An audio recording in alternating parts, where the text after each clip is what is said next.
Welcome to our series, Farm to Fork. I'm Chef Connie Powers, and you're watching Rogers TV. We continue to take you to some pretty unusual farm tours. Today is no different.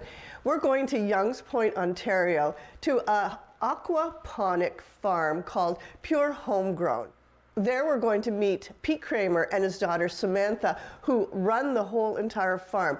It's indoor growing, and they grow microgreens, lettuce, vegetables, all using the byproduct of fish tanks. It's a science that isn't seen a lot in Ontario, so this was an interesting tour, and we're going to take you on that. What we're making today, using their greens and using some of their vegetables, is a crisp spring green salad. So it's a salad that has three components: a crunchy nut topping, a sweet dressing made with lemons, garlic, mayonnaise, and then of course their fresh greens. Let's get started. The first thing you want to do is melt 1 tablespoon of butter in a small frying pan, and then add a half a cup of chopped almonds, about a 1/4 cup of sunflower seeds. I put a little pistachio nuts chopped because I had it. Let's bring that to a little bit of a saute, and then we'll continue on. All right, we're going to continue on with the crunchy topping. We're going to add in about 1 tablespoon of Kawartha Lakes honey, and that's going to give us the crunchy topping to the nuts. So that has to melt a little bit. We're going to add in a little bit of kosher salt and some pepper, and we're going to let that just combine. We're going to let that saute a bit. The honey will melt, coating all those nuts. And what we do with this crunchy topping is we will take it, put it on a parchment paper, and let it cool to top on top of our salad. We're going to lay this on a parchment-lined baking sheet, spread it out thin so that it can cool quickly, and that's what you want to do. You just want to get this cooled. You can put it outside if you've got a cool porch. All right, there's the crunchy topping.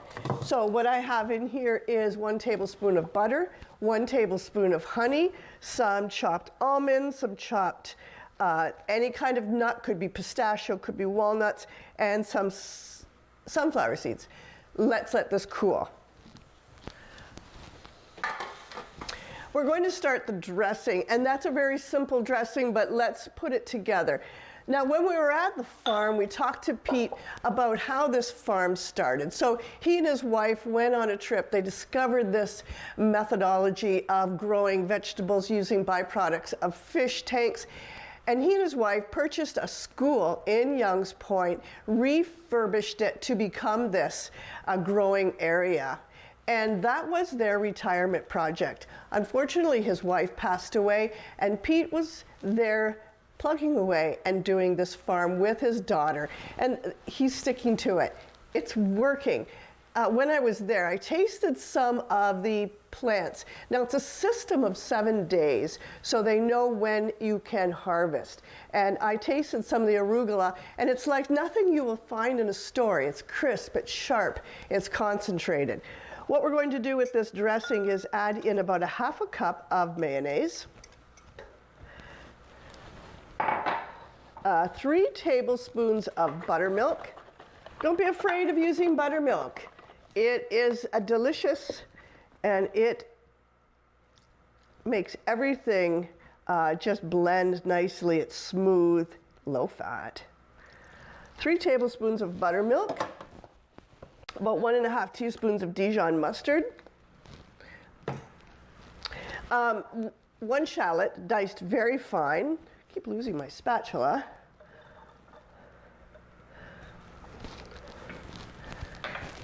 2 cloves of garlic minced very fine.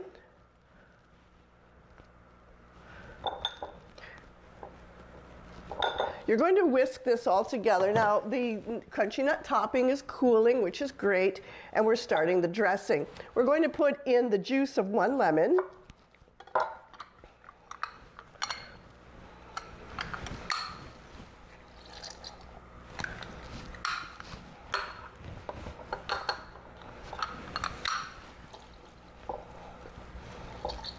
That'll be our acid. And then we're going to finely chop some fresh parsley, fresh dill, and this can be found at the farm. They do sell different retail outlets. There's a small retail outlet in Young's Point. You can go right to the farm, and you can purchase these things year-round. All right, I'm going to put this aside. We can use that in a broth. And there we have it. We have a salad dressing ready to go. So in here, mayonnaise, shallots, Dijon mustard, garlic, parsley, dill, and lemon juice. Let's put a little bit of salt and pepper.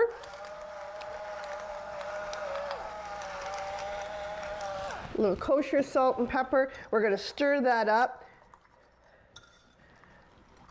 We're going to come back and we're going to assemble this salad. We're going to take you on the tour. Right now we're going to take a short break and we'll be right back.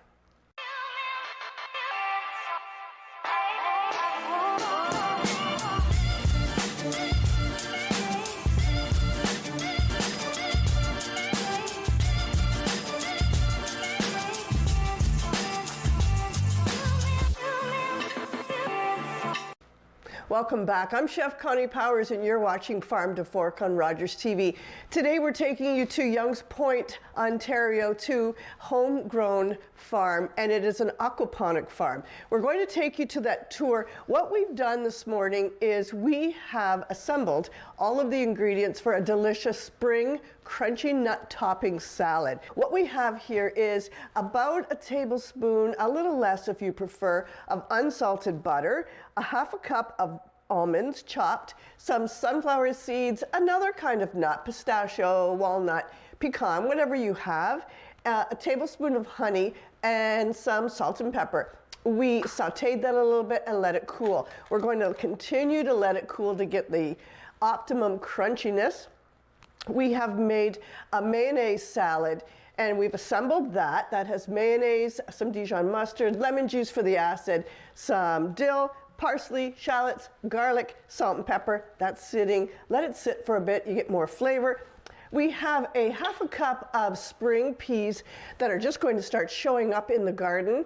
And we've got our salad ready, some feta cheese crumbled, and we've got a roasted squash, just little tidbits. That can be added, like it or not. You can choose to add that to your salad. We're going to take you on the tour of the farm. When we come back, we're going to assemble this salad. Meet Pete Kramer and Samantha. Welcome to our series Farm to Fork. Today we're in Young's Point, Ontario, at Pure Homegrown Aquaponic Farm. We're here with Pete Kramer's, and he is the owner of this farm. He's going to take us in. He's going to show us how an aquaponic farm works. Let's go see. So Pete, tell us how long you've been on the farm. When did you first purchase the farm? Well, we purchased the school in 2012, and we decided to do aquaponics in about 2015, actually. So, well, how does one decide to do that? What interests you? There was somebody told me, showed me a little Google thing about aquaponics, and the next thing I knew, my son was sending me videos of a guy in California who was doing this. So I decided this would be a good place for it. To start. So I understand you lost your wife a year ago. The business was purchased together. Oh yeah, yeah, yeah, for sure it was purchased together. We're probably going to see and feel all of her in this farm. Wow, just the cleanliness of this place alone is her. Was her? Yeah. And now you work with your daughter on the farm? Yes, I work with my daughter. And both my sons help out. And I think when hopefully we get a little bit more productive, and because we've really nailed the growing right now. it's a mature farm right now. So I think we have potential for optimal growing, actually. Okay, so let's talk Because it's about... taken time to build the thing to maturity, actually. Sure, it would. What exactly is going on here? So all we really do is grow a bacteria that grows naturally in the soil,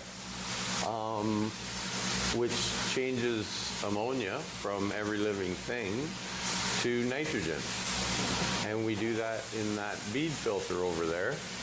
We actually grow the bacteria. The only thing that you need to grow that bacteria is an input of ammonia. So what better way to have an input of ammonia than the natural fish? So I see 1, 2, 3, 4 tanks, and this is a 5th tank. We have it online. All we're going to do is take our bigger fish from the 4 tanks and put them in here. okay. And how many fish do you have in each one? Approximately 600 in each 600 one. each one of these aquariums? Yeah. So what we do is we exchange the water out of the tanks once an hour. This pump just sucks off the bottom of the tanks, all the tanks, and it enters the filter at this level here, and these beads are floating. I built, yes, a lot of this, yes. And designed it, actually. Wow, like a lot of expertise. That's Yeah, I guess so. Jack of all trades.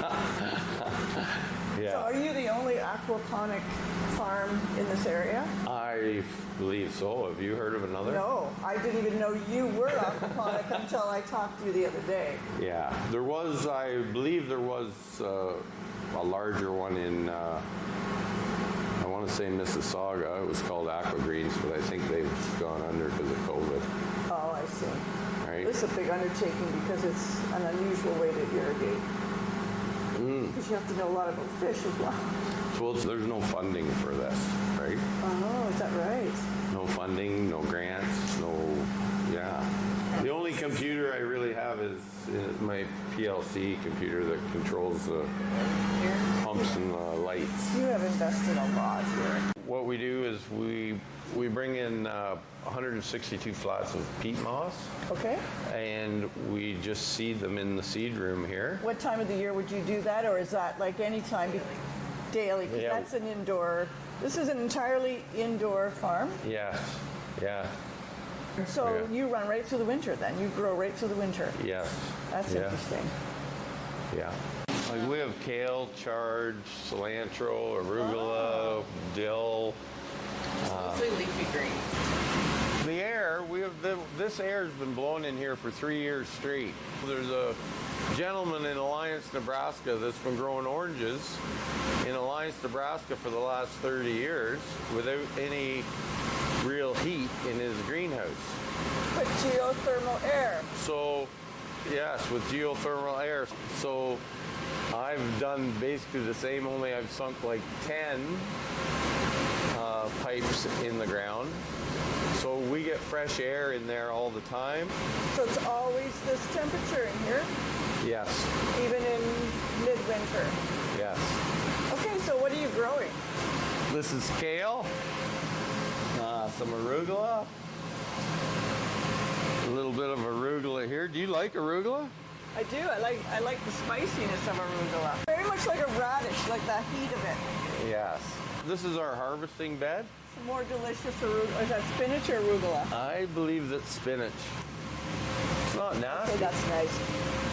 That's nice. So that's more arugula. Uh-huh. So if you wanted to see, so here's there's our roots. So these are all a day apart too, right? Okay, so this stage right now, how many days would that be? Right now, it's behalf of how many trays are there? 7 years old. 7 days old. Yeah, that's 7 days old. Do you like celery, cutting celery? You ever Is had this that? celery or cilantro? That's celery. What? Can I lift this to see what it looks like? Sorry? Oh, that is an amazing root. Ah, What, you like that? that's delicious. So So Well, you're the chef. this would be nice on fish, chicken, pasta dish. Leafy greens, it's all based on food into the fish tank. So in order to grow leafy greens, you put 20 grams of food into the fish tank. We'll support 1 square meter of leafy greens. If you want to do tomatoes or cucumbers or anything like that, you'd have to put like 60 to 100 grams of food in per square meter. So your filtration system would have to be more robust. Yes, it would be. They can't claim to be organic. Why not? Because it's a It's a fertilizer. an organic it's a system, a Canadian, like the Certified organic. certified organic, right? This is harvestable, and this goes to market Tomorrow this will get harvested, tomorrow. And then and tomorrow this will get harvested. And I don't think we have one ready here on this side do yet. you sell at any farmers markets, or is it? So we did sell at farmers markets. When you sell at the market, Omoffer comes and tests your food, right? So I've had my food tested because we did sell at the market for 3 years, and every time it's been tested, it has NA. Or straight up. Oh yeah. You get a film? So what's it like working with your dad all day? Is it you get under each other's skin? What happens? Oh, I think we're pretty good. Yeah? Our days. You know what I find on family still farms? here. If everybody knows their role, A system that puts out approximately the same as this. yeah. It says the labor in the greenhouse is 8 hours a day, so that's 2 people, 4 hours. Right? And I really think it can be done, actually. So do you work here full time, though, that this is a I'm here like 30 hours a week. 30 hours a week? That's a lot. I do run the office, the social media, and all that other stuff. Yeah. What we're going to do, you see these little runs here? Yeah, yeah. We're like everybody grows microgreens in soil, but we're going to grow it on hemp. Right? So I have a big roll of hemp. I'm just going to pull it down here, and we're going to flood and drain each lane. And then I'm hoping to put a board across here and just pull them up when they're done, cut it, and put it in a clamshell, and leave Yeah. it alive. And then when you buy these, and you get a swatch of microgreens, the nice thing about having that in your kitchen is you put that on a plate, and this is just keeping it wet, and you've got microgreens for weeks. You can have this amount of microgreens if you don't. Oh, then I'm going to have to, Yeah, I'm you're just gonna going to have to shave fix them then. Yeah. Yeah, we don't want that. No, but I had, a lot of the farmers will sell it in that, and that is its watering system. yeah, The microgreens, I mean, this isn't good for you, but they will last weeks. really, and if you wanted to build one of these in your backyard, you can put in the food for the fish at the same time. You just Google aquaponics 20,000. He claims he can sell you a 16 by 6 something, and it'll feed 4 people forever. Will it? Sure it will, if you use tilapia or something like that, because then you'll get the protein. You're eating your fish also. Like Curve Lake right now is building an aquaponic facility, and they're going to be using barramundi, which is a river bass from Australia. I chose koi because of, it's basically because of the water temperature that they grow in. Plants like to suck up they can nutrients use at cooler. 70 degrees. No, they like warmer. Oh, I thought they'd be cooler because No, sometimes when I picked them, it was either going to be tilapia or them, but I don't want to process fish.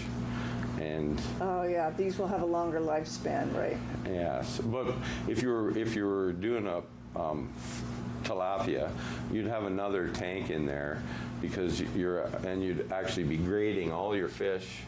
So when they get to plate size, you're taking one whole tank out, right? And then you have another one trying to bring those nutrients up. I see. Yeah. Right? So you're trying to keep everything level. Koi are just, actually, the scientific name is exactly the same as carp with koi on the end. So they're only just bred for ponds. So if Yeah, the that's- 2 generations of not being bred back into color, they'd look like a carp. Like any farmer's allowed to sell at the end of his laneway. I can't, right? Any farmer can. Yeah, Farmer. but why can't you? Because I'm not a farm. I'm not zoned agricultural. Right? This is a commercial business. Right? So I don't get no tax breaks farm-wise that way either, right? Or grants or... The viewers that watch are urban. They have some disposable income. They are foodies. So they are looking at this as a phenomenal way to grow food without that big sprawl. Well, that's exactly right. There's like just that bag of nutrients out there could feed a garden there and a greenhouse real easy, right? Yeah, so, not like, don't dismiss this as this isn't a farm, because this is still a food producer. And oh, I think it's more than a farm, because like it's year-round. I think I really need to live right here. If I have a That's what I was gonna ask if you. I have a problem with the power, I don't have very long to get oxygen to those fish. Right? Oh, right. Like some farmer, his cow can stand there for 3 days before he has to get there. Right? Yeah. And he's allowed to live there, but I'm well, because it's not a farm for one. Right? Yeah, it's so different. You've got all of these different things to navigate that it's not like a farm. We want to thank Pete and his daughter Samantha for taking us through this plant. We just learned a whole lot here, and we learned that there's some farmers who are going to take an unusual turn. They're going to grow food no matter what. This is the future of food. Welcome back. That was a great tour. We have all the components for the spring crunchy nut topping salad, and we're going to assemble it. So we have arugula and romaine from Pure Homegrown. We have washed it, and you don't really need to. It's so clean, and it's soil free. So we did clean it, and we cut it up nicely in this bowl. We are going to first add the peas. So we have about a half a cup of spring peas. These these were frozen, but they still have that flavor. That's the nice thing about peas, is that you can freeze them and they maintain their consistency, they maintain their flavor. So we're going to toss that, make sure that those are evenly distributed, and then we're going to put in our dressing of mayonnaise and Dijon mustard with a little bit of dill and a little bit of parsley.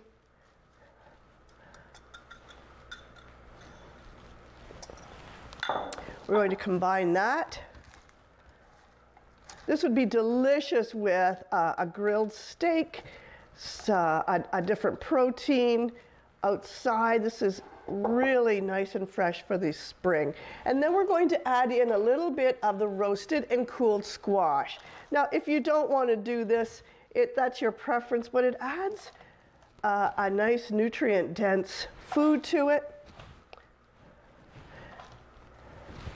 You could make a couple salads if you have someone in the family who doesn't prefer that. And then the part that is so tasty is the crunchy nut topping. It has cooled.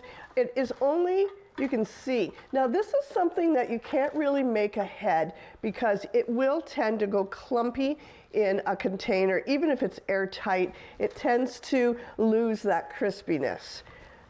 So we can add this. It might be okay for a few days, but it's not something you could put on your pantry. I don't mix it in, I let it sit on top, and then you add a little bit of feta cheese on top. The color is pretty with the squash and the crunchy nuts. The peas are in there, and there's the feta on top. And there you have it, a very uncomplicated salad. It doesn't have to be complicated, it just has to be fresh. Thank you to Pete Kramer and Samantha of Pure Homegrown for taking us on a more than organic farm. And thank you for coming today. Make this salad, and until next time, keep cooking.